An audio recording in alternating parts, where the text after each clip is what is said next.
Welcome to Behind the Tools. Here's Tradify CEO and your host, Michael Steckler. So welcome to the Tradify Behind the Tools podcast. I'm Michael Steckler, CEO of Tradify, and I'm delighted today that we have Matt Newland joining us from Wyldecrest Services. Matt, welcome to the show. Thank you. Thank you. And I pronounced the company name correct, right? Wyldecrest Services Ltd. That's correct. Fantastic. Yeah. Great. And Matt is based in, for those that don't know, we have lots of people from all over the world listening to the podcast. So Matt's in the UK and he's on the southeast coast of the UK in the garden of the UK, Kent, in a town called Hythe, which is by the coast. So again, great to have you on board. And, you know, I think the purpose, Matt, today is to really understand sort of how you've built the business. I think you've got a really interesting more recently what you've done, and it'd be great maybe if you wanted to just give us the kind of elevator pitch of Wyldecrest Services and what you do. Yeah, Wyldecrest Services, we specialise in the utility services for the park home industry. It's part of the Wyldecrest Group, which owns 86 residential parks and 7 holiday parks, and they're the UK and Europe's largest park home operator. So we're part of that group. And did you? Yeah, and that was a recent. Do you want to talk me through? That was a recent thing that happened, right? I think you that merger happened kind of about a year ago. Is that right? It's the actual sort of merger has only happened sort of since April. Yeah. So previously we were providing the same sort of services as an independent company, and sort of like through the COVID pandemic kind of made me rethink steps, and I had a chance to meet Alfie Best. He's the chairman of Wyldecrest Parks. Yeah. And he offered me the opportunity to be part of the group and manage my own company within the group. Great. And what was it during the, obviously, going back a year was a pretty tough time. Not that it's necessarily easy now, but certainly when the whole world sort of went into lockdowns and the pandemic really kicked off. What happened then for you, sort of business-wise, that prompted the decision or to make you think about this? Well, business-wise, it kind of grounded to a halt pretty much.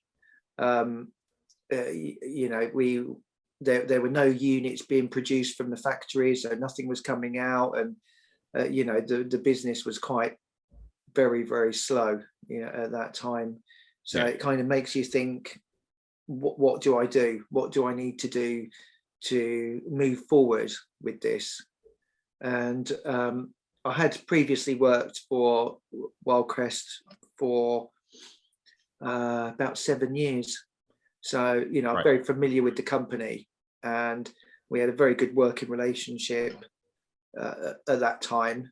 So it was kind of time to rethink things through and move forward. Now we're as well as working for Wyldecrest, we offer services to any customer across the UK. So we're just in the process. We're almost got the website up and running. So and we're working on the Tradify app. Cool, great. Well, thank you. Yeah. Appreciate that. And then just before I dive into some questions around sort of your approach to how you built the team and your hiring and all those things, how long have you been in the trades? I have been in the trade for about 25 years.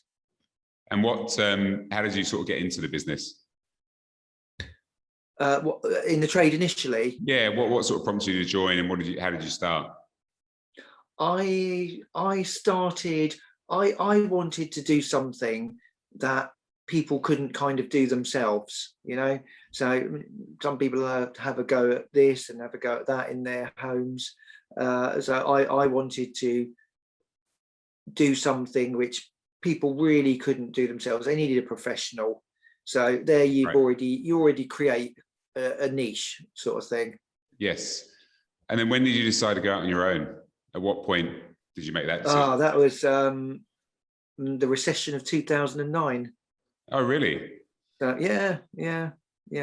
The new build. I was working for a company. I was managing all the electricians throughout Kent for a large electrical company, and when that recession came along, the company gave the managers voluntary redundancy letters. And I always wanted to start on my own, so I took the chance and went for it. It was a difficult time again, Yeah, I bet starting a business during a recession. Yeah. But again, it took time to build up and build your client base, and the kind of my philosophy has always been you go that extra mile and you do that extra thing, and you work that extra hour. If you don't do that, you're not set apart from anybody else. Yeah. And how did you sort of, from getting that first customer, how did you approach that? Certainly, especially during a recession, which I'd imagine would be slightly more challenging.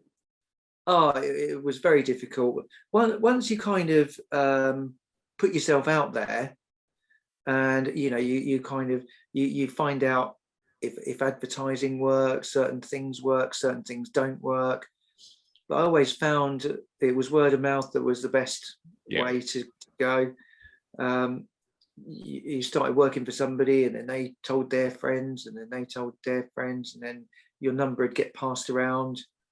So that's how I built up from that.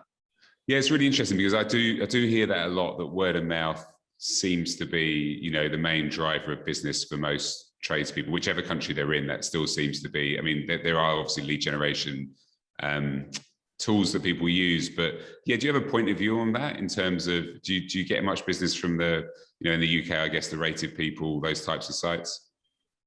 I've never gone for it myself. I mean, I've always found my kind of own work, and then my own work has built up. Yeah. And I've never needed a tool like that. Right. Yeah. Okay. Yeah. They might work for some people, but I've found putting myself out, and that's the best way that I've found that's worked for me.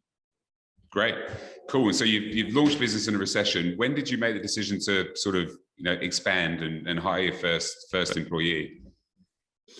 That was quite a way forward. It does take a good 5 years to get established. Yeah. And that seems to be kind of like the rule of thumb. It's about 5 years, and that's right. Once you kind of get that time, the 5 years under your belt, the work just comes in and you don't have to look for it.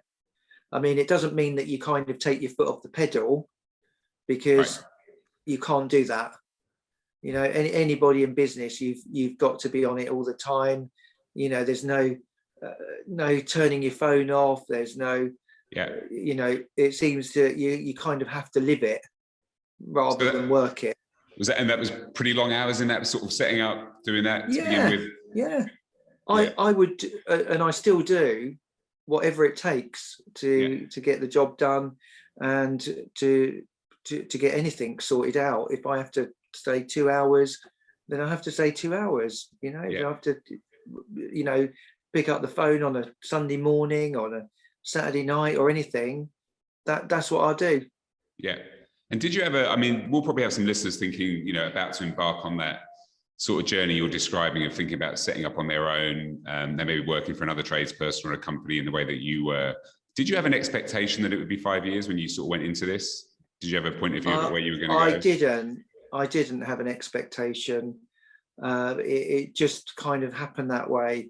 And it's very, very difficult to get clients, especially in certain areas where they use their local guy and they use the same person all the time, and they're kind of not willing to try you. And it was again putting myself out there and speaking to sort of builders and tradespeople and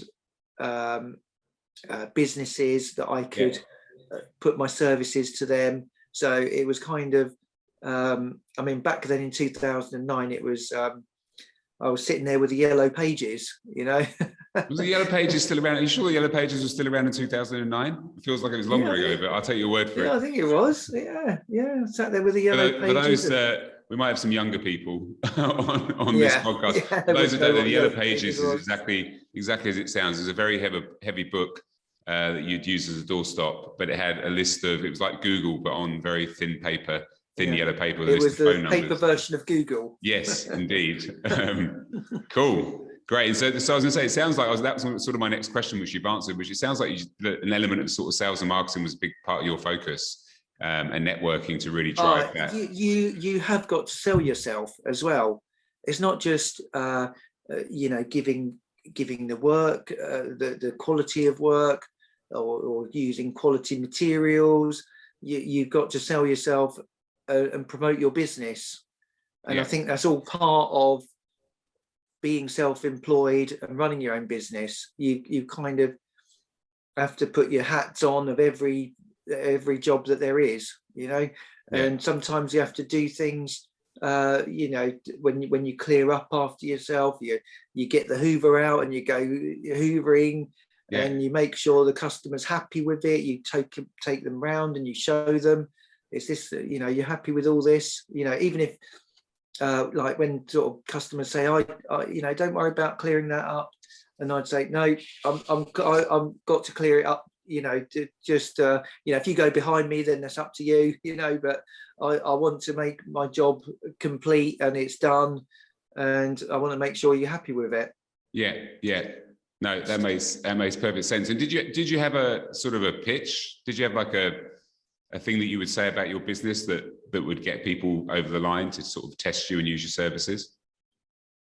I didn't have a pitch as such. It was, I'm passionate about my business, and and I always have been, and I think that's your pitch, right?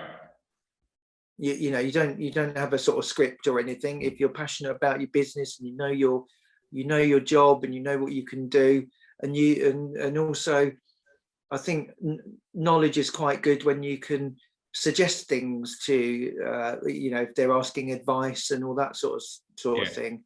And you have the knowledge to, offer your advice. And if you've been in the situation before, then you can, offer your experience on what you've done before on that job.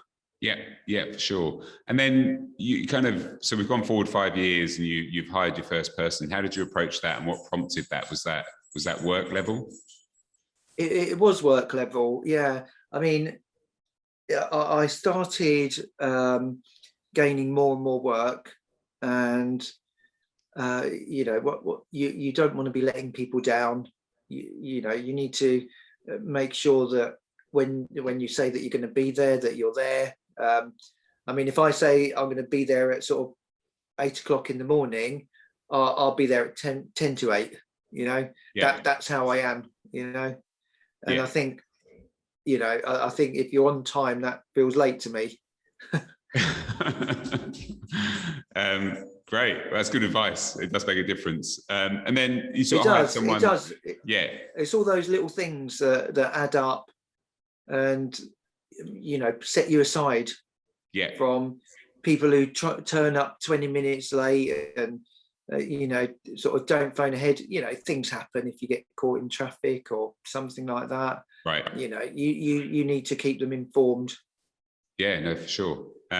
Great. That's good advice. And then kind of talk to me about the team now. You're sort of, I know you're using some subcontractors. Do you want to just walk through what the team looks like today? And we've gone, fast forward now, whatever that is, 11 or 12 years. Yeah. Where are you at now, and how did you grow the business? We grew the business.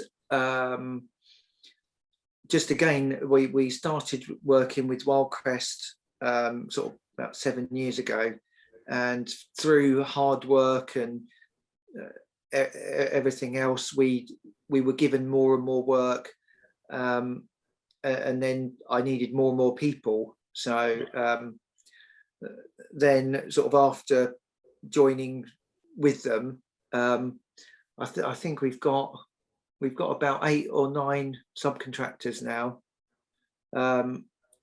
Some are regular, sort of work for us all the time, and some are we call them sort of as and when. So so we have got sort of quite a lot now, and we are growing. So and why did you opt to use predominantly subcontractors? And I guess the question is probably more the people that are less as and when, but more the others that kind of have a regular presence. We decided with subcontractors, you kind of don't have to pay their pensions, and now if you take people on the cards, you've got pensions, you've got holidays, you've got all the things that packages that come with direct employment. So subcontractor is a lot easier way to use people, and then if you don't need them at that point, they can go off and do their own thing. We've been fortunate enough to be able to give the guys work all the time, permanent work for them. So and we've set them prices now, so price work so that they can work as much as they want and earn as much as they want. And how do you one of the questions we sometimes get, we sometimes see, is like how you forecast the amount of work that's coming. Is that fairly well set, so how to in terms of bring on subcontractors work that's needed? I mean, we get a lot of work come in quite late, so it's very difficult to plan. In this particular industry, in the park home industry, they may well have a park home arriving and somebody moving in a following day, which we have to get the home connected and commissioned the previous day that they move in. I mean, quite a lot of the time we've commissioned them the day that they're actually moving in. It's been that late, for the unit to arrive on the park and sited and ready for us to carry our work out. So it is very difficult to forecast. So I do have people that I can call on if we get a lot of an influx of units to connect or influx of work. So I do have a lot of people that I can call on, which is good. And the business is now entirely sort of working on Wyldecrest properties? Well, at the moment, we are. We're setting up the website at the moment, which we're offering to other businesses. So we're offering to other businesses. We're offering. We do work for another couple of park home operators, smaller ones. So we are currently working for those as well. But we are offering our services to the residents of the Wyldecrest group. So there's I think about 8,000 residents on their parks alone. So once we launch that part of the business, we are expecting it to be extremely busy. And how did you just sorry, go on. I was going to say the Wyldecrest brand is a very well-known brand, and with us being Wyldecrest Services, it's going to be a trusted we're going to be a trusted company. Right.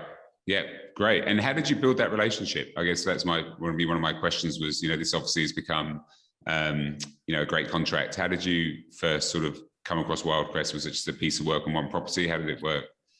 I wanted to find a niche business for myself, as I thought, you can pick up the phone and get anybody in to do a socket in your house and that sort of thing. I wanted to find something niche, and I kind of just fell into this. It seems to be you just fall into these things. Yeah. And I saw an opportunity that this could be a niche business, working in the park home industry, and I pursued it and built on that. And I spent quite a lot of time emailing park home operators and park home companies, and then Wyldecrest came back to me and offered us a connection to do a commission on a home, and we did that, and then that kind of started the work off. Yeah. And then we started to build up a working relationship with them, and the rest is history of it. Yeah, that's great. Yeah. And there must have been some funny stories along the way when you've been doing work and coming in after whoever was doing the work previously. I could write a book on that. Maybe that's the next one. Yeah, definitely. I mean, when you kind of specialize in something, you've got to make sure that you do know the job properly. And with sort of park home sites, sort of, generally the old sort of way of doing it was the guy who owned it, fiddled around with things, and these are the things. They've come to realise that you can't do that. And then as Wyldecrest have bought the parks, we've gone along, and if they need work on them to get them up to standard, then we do the work to get them up to standard. Yeah. So we've rewired occupied parks as well. We've had some horror stories of. Do you want to share one? Okay. Yeah. Okay. There's a particular park that we rewired. The previous owner had wired all of the park in twin and earth cable, indoor cable, and he strung it around the park, so it looked like sort of washing lines all hanging around the park. Yeah. And he cable tied it to sort of catenary wire, and every now and again the cable ties perished, and you'd have the cable hanging down. And right. Yeah. It was a nightmare story, really. So we rewired the entire park on that. Well, that's a big job. So, yeah. It was a big job. Yeah, it was probably about 2 months work on it. So and everybody was happy that we did that work. I bet. Yeah. There was a lot of things that were cobbled together. Some people, they also had new water mains run through, and they retarmacked the road. I mean, some of the people had bits of hose pipe coming in as their water main. So, there was a lot of cobbled things. Yeah, a lot to do, yeah. Yeah. And sort of, aside from those kind of job type challenges, building your own business is hard. What was the biggest challenge for you when from when you started the business back in 2009, 2008 through to now? The biggest challenge, you've just got to have determination. That is what you need. You've got to be determined for it, and you've got to push all the way. Yeah. There's no stopping. You've just got to carry on. Every day is a challenge. Yeah. Every day. And anyone listening, is there anything when anyone's about to sort of embark on this journey now, is there anything you would have done differently that you do differently now? I don't think I would. No, great. No, I mean, obviously, maybe maybe it's easier nowadays without the yellow pages. I don't know whether that's a thing. It is a lot easier without the yellow pages. Yeah, you can just pop things into Google, and then you get a big list of things, don't you? So, yeah. But no, if anybody's embarking on the journey, good luck to them. I've never looked back. Yeah, never. Right. I don't think you should look back, and you need to look forward on things. Yeah. And now the sort of, the vaccine's being rolled out in the UK. How are you feeling about stuff at the moment? Is it improving? Oh, it is definitely. Yeah, definitely. I mean, it's almost back to normal in terms of workload. Yeah. I mean, we're doing. I think we've got about 6 commissions next week. So we're very busy. We've got plenty of work coming through. So Great. things are looking a lot better. Yeah, it's really good to hear. And is there any tips you've got for people? The other thing is a lot of people are wrestling with, hiring their first employee or hiring their first subcontractor to work with them. Any advice on how you manage that process, how you manage people? You have got to get the right person, and the people that I have, some of them I've known for years. I've got one guy who's one of my subcontractors. He worked for me when back in sort of pre-2009. So I've known him for years, and he's with me all the time now. You know? Great. It's good. It's great. So it is finding the right person and making sure that they're right for you and the company. And they've got to have the passion as well. It's no good just working for somebody. They've got to have the passion to make it work with you.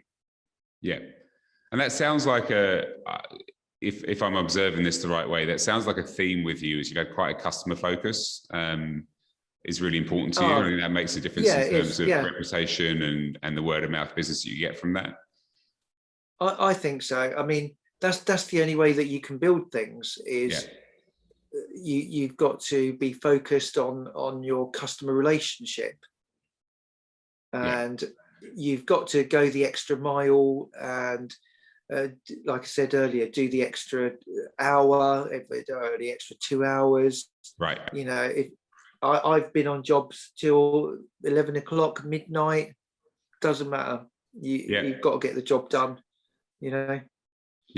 Great.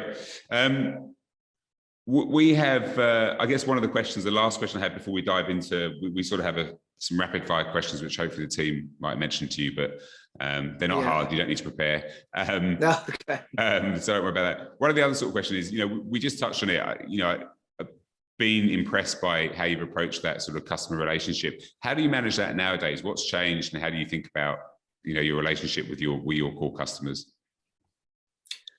I mean, now with the pandemic, I think you've got to be focused on how people are feeling about you coming into their properties and about you being near them. We always wear masks if we go in people's properties, and just ask them, if they're happy with us to be in their properties. Some people are not.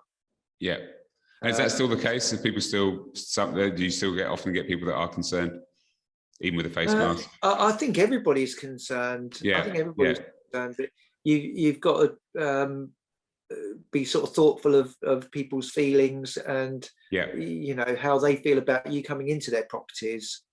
I think that's really great advice. Keeping your distance and making sure you just ask them, are you happy for this, and are you happy for that? Just to make sure that they're comfortable with you being in there and what you're doing in there. Great. Okay, so I'm going to finish up. This has been a great conversation. Really appreciate you sharing your story and where you've got to, which sounds great, by the way. So, congratulations. Good to hear that. Especially in light of the last year. So we always want to hear that people are, things are moving in the right direction, which is good to hear. So the questions, and there's just 6 of them. They're pretty straightforward. This is an interesting one. We get different answers to this, but if you were to pick another trade from what you predominantly focus on today, what would it be? Do you know what? I wouldn't pick another trade. You wouldn't? No, I'm happy with mine. I'm more than happy with mine. Yeah. I think, why would you want to pick another trade? Yeah, good stuff. All right. People do generally, I think that is the general answer. People sort of struggle with it because they're sort of quite happy they picked one for a reason. So I get that. Your favorite on-site lunch? My favorite lunch would be a curry. Oh, really? Oh, without a doubt. And you have a good place locally that you can get stuff delivered? Or do you take it yourself? Well, whenever I'm over at the managing director's house of Wyldecrest, his wife makes a beautiful curry. Oh, that's and she always feeds me for lunch. Nice. So you're around there every day. Definitely. Good stuff. And then if you had a go-to tool brand, what would it be, or who would it be? My go-to tool brand is Milwaukee. I have all of I'm not on the tools work, but I'm always ready. I always keep my tools on board. And if I need to do anything, I keep my work clothes on board. I go to the office in a shirt and trousers, but I keep my work clothes on board. If I'm needed, then I will be gone and I will do the job. Right. So all my tools are Milwaukee. Good stuff. And then this is one that I'm hoping will be something that we can realize in reality fairly soon in the UK. But if there was a sporting event or live music band you would want to see, what would you choose? I'm sort of a 90s guy really on my music, so I'm a fan of Pearl Jam, that sort of era of music. So I'd love to go to one of their concerts. Yeah. Okay, cool. And then we have this one in there about playing pranks on apprentices. Do you have any stories there? Well, I think the best ones are when you the old classic ones, really, when you send them into the wholesalers for a long wait and all that sort of stuff. They're the best. You can't beat them. The old ones are always the best ones. Always the best ones, yeah. And then sort of the last question is, if this has been a great conversation and we're looking for other tradespeople that have interesting stories or a different perspective or been on an interesting journey, are there any tradespeople you would recommend we speak to next? Yeah, there's a good friend of mine called Steve Lawrence, and he owns Pure Climate Solutions, which he does renewable energies and solar panels, air source heat pumps. So we're hoping to get him some work on our parks as well. Great. Yeah, do you see that builds on sort of a final question, if you don't mind me asking, which is, how important is that? And is there a lot more demand now for those types of services? Are you seeing that tick up? I think it is heading that way. I think, the government now are talking about getting rid of gas boilers and any gas appliances. So that is going to be pushed more to electrical work. And with sort of, if you can swap a boiler over to an electric boiler, but they're expensive to run on electric. Yes. So you're going to be looking at renewables. Right. So that is kind of going to be the way to go. Yeah, that makes sense. Great. That's a great recommendation. Well, Matt, I'll let you get back to your evening. I really appreciate you spending time talking to us, and congrats again on the journey. And it's really interesting to hear that and hear your story. So speak soon and enjoy the rest of your evening. Thank you. Yep, and you. Thanks very much. And that brings us to the end of this episode. Behind the Tools is brought to you by Tradify, job management software for your trade business. If you enjoyed the podcast, let us know by leaving a review, and be sure to tell your mates about it. Email behindthetools@tradifyhq.com if you or someone you know would be keen to join the show as a guest.